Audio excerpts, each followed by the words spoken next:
Hello નમસ્કાર મિત્રો, આજે આપણે જોઈશું એમકોમ સેમેસ્ટર 1માં બિઝનેસ રિસર્ચનો ટી ટેસ્ટનો દાખલો. અહીં એક મેદાન પર બે ઘોડા એ અને બી દોડે છે. તેના દોડવાનો સમય સેકન્ડમાં નીચે મુજબ આપેલું છે. એ ઘોડો અને બી ઘોડો 28, 30, 32, 33, 29 અને 34. બી ઘોડો 29, 30, 30, 24, 27 અને 29. તો કહી શકાય કે ઘોડો એ ઘોડા બી કરતાં ઝડપી છે. હવે આપણે એક પૂર્વ ધારણા નક્કી કરી લઈએ કે H0 ઇક્વલ ટુ U1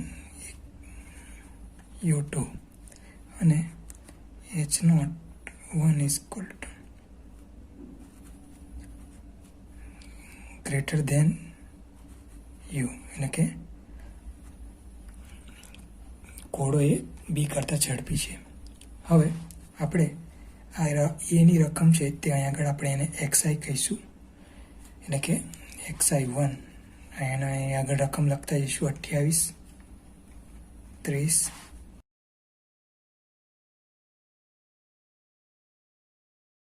ઠીક છે.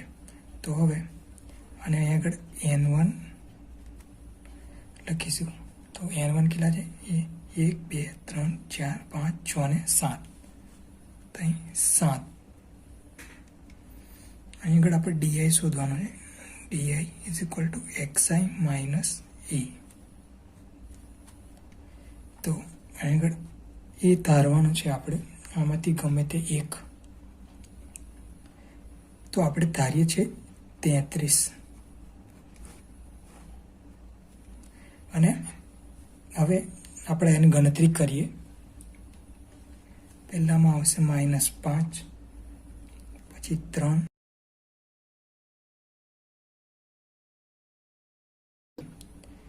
હવે અહીંયા આગળ આપણે DI નો સ્ક્વેર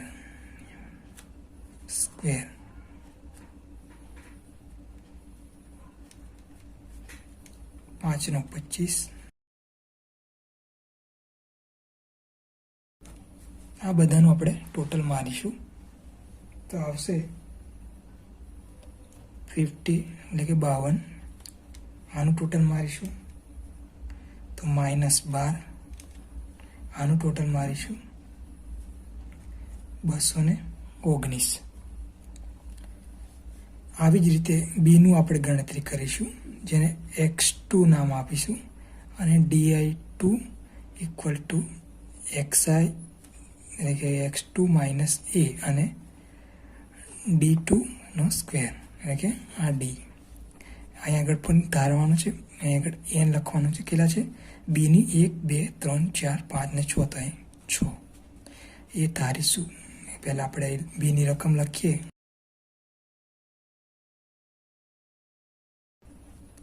અહીં આગળ આપણે એ 30 ધારીએ છીએ. હવે આપણી રકમ માઇનસ કરતા જઈશું 1. એનો સ્ક્વેર કરતા જઈશું 1, 3 × 36, 9, 1. આનું આપણે ટોટલ મારી દઈશું. હવે બધાનું XIનું ટોટલ, X2નું 169. એવી જ રીતે આનું ટોટલ -11, અને આ છેલ્લા DIનું ટોટલ 47. X⁻1 શોધવું પડશે, એટલે કે X⁻1 is equal to sigma XI1 ભાગ્યા N. પહેલાં આવશે 219 ભાગ્યા 7. N 7 છે. આવશે કેટલા? તો કે 31.29. હવે XI2 શોધી લઈએ. સિગ્મા XI2 ભાગ્યા N2 કેટલા છે? 169 ભાગ્યા 6, 28.17. હવે આપણે એસ સ્ક્વેર શોધવા માટે 1/n1 વત્તા n2 માઇનસ 2 છગડિયા કૌંસમાં સિગ્મા xi 1 માઇનસ x બાર 1 નો હોલ સ્ક્વેર વત્તા સિગ્મા xi2 નો માઇનસ x બાર 2 નો હોલ સ્ક્વેર છગડીયો કૌંસ પૂરો. હવે આપણે કિંમત એટલે કે બીજી રીતે એનું સૂત્ર છૂટું પાડીએ તો 1n1 વત્તા n2 માઇનસ 2 છગડીયા કૌંસમાં સિગ્મા di 1 નો સ્ક્વેર માઇનસ સિગ્મા di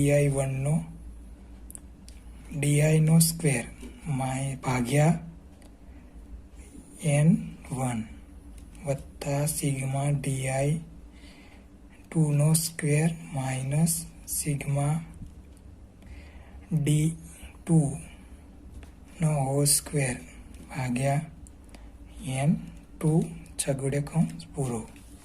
રકમ મૂકતા જઈશું એક એવા ને એવા. n1 અને n2 આપણે મળ્યા. કયા મળ્યા? તો કે 7 અને 6. તો અહીંયા આગળ 7 વત્તા 6 માઇનસ 2 છગડીયો કૌંસ પૂરો. di1 આપણે શોધ્યા. કેટલા મળ્યા? તો કે આપણને મળ્યા 52 માઇનસ di કેટલા મળ્યા? તો માઇનસ 12 નો સ્ક્વેર ભાગ્યા n1 એટલે કે 7 વત્તા di2 નો સ્ક્વેર એટલે કે આપણને કેટલા મળ્યા? તો કે 47. આપણે અહીંયા આગળ જ્યાં શોધ્યા છે એટલે કે 47 માઇનસ અને એનો di એટલે કે માઇનસ 11 નો સ્ક્વેર ભાગ્યા n2 એટલે કે 6 છગડીયો કૌંસ પૂર્ણ.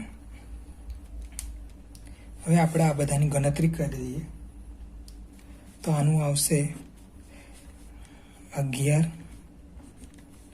હવે 12 નો સ્ક્વેર 144 ભાગ્યા 7 એટલે કે 52 માઇનસ એટલે કે 144 ભાગ્યા 7 કરીશું તો 20.57 વત્તા 47 એવા ને એવા માઇનસ 11 નો વર્ગ એટલે કે 121 ભાગ્યા 6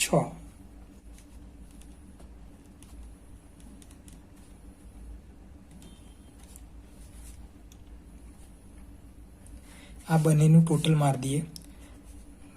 52 માંથી 20 જાય તો 20.57 જાય તો 31.43 વત્તા 47 માંથી 20.17 જશે તો કેટલા રહેશે? 26.83. આ બેનું ટોટલ મારીશું અને 11 ને આપણે ભાગી કાઢીએ એટલે કે 1/11 કરીશું તો આપણને મળશે 0.091 અને આ બેન ટોટલ મારીએ તો આવશે 5826. બંનેનો ગુણાકાર કરીએ તો આપણને મળે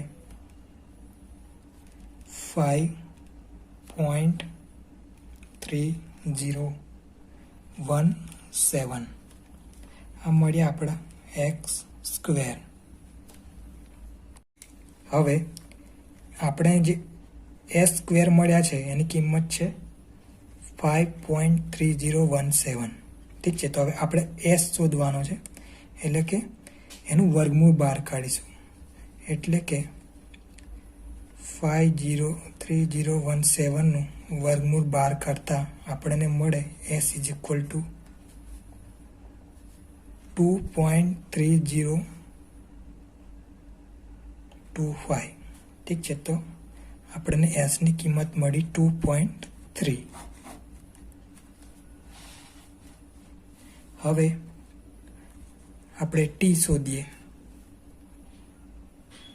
ટી માનાંકમાં x બાર 1 x બાર 2 ભાગ્યા s ગુણ્યા અંડર n1 અને n2 ભાગ્યા n1 પ્લસ n2. આમાં કિંમત મૂકતા જઈશું. 31.29 આપણે જે એક્સ બાર શોધ્યા એ માઇનસ એક્સ બાર 2 શોધ્યા એ 28.17 ભાગ્યા એસ કયો 2.3 ગુણ્યા N1 અને N2 કયા આપણા 7 ગુણ્યા 6 7 વત્તા 6. હવે 31 માંથી 28.17 જશે તો આપણને મળશે 3.12 ભાગ્યા 2.3 ગુણ્યા અહીંયાની કિંમત આવશે 7 ગુણ્યા 6 ભાગ્યા 7 વત્તા 6 કરવાના છે અને અંડર બહાર કાઢીશું એને તો આપણને મળશે 1.797. આ બંનેનો ભાગાકાર કરીશું તો આપણને મળશે 2.44. હવે આપણે ડી એફ શોધવાનું ડિફરન્સ N1 વત્તા N2 માઇનસ 2 તો કેટલા આવશે તો કે 7 વત્તા 6 માઇનસ 2 બરાબર આવશે 11. તો ટી ટેબલ વેલ્યુ બરાબર ટી 11.5ની સાર્થકતા પ્રમાણે આનું આપણે ટીનું ટેબલ જોઈએ. અહીંયા આગળ 11 છે, આ ટી ટેબલ છે તો અહીંયા આગળ આપણે એનની સંખ્યા 11 અને એનું 5 એટલે કે 5ની સાર્થકતા પ્રમાણે જોઈએ તો આવે 2.201 એટલે કે અહીંયા આવશે એની 2.201. ટેબલની કિંમત છે 0.5 એટલે કે 2.201 એટલે કે ટીની કેલ્ક્યુલેટ વેલ્યુ અને ટીની ટેબલ વેલ્યુ આમાંથી જોઈએ તો આપણને કેલ્ક્યુલેટ વેલ્યુ મળી 2.44 અને ટેબલ વેલ્યુ મળી 2.201.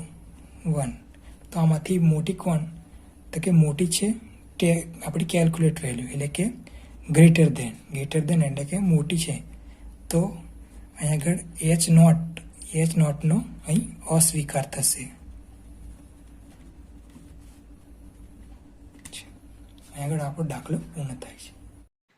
જૂના પેપરો માટે ડિસ્ક્રિપ્શનમાં આપેલી લિંકને ક્લિક કરો.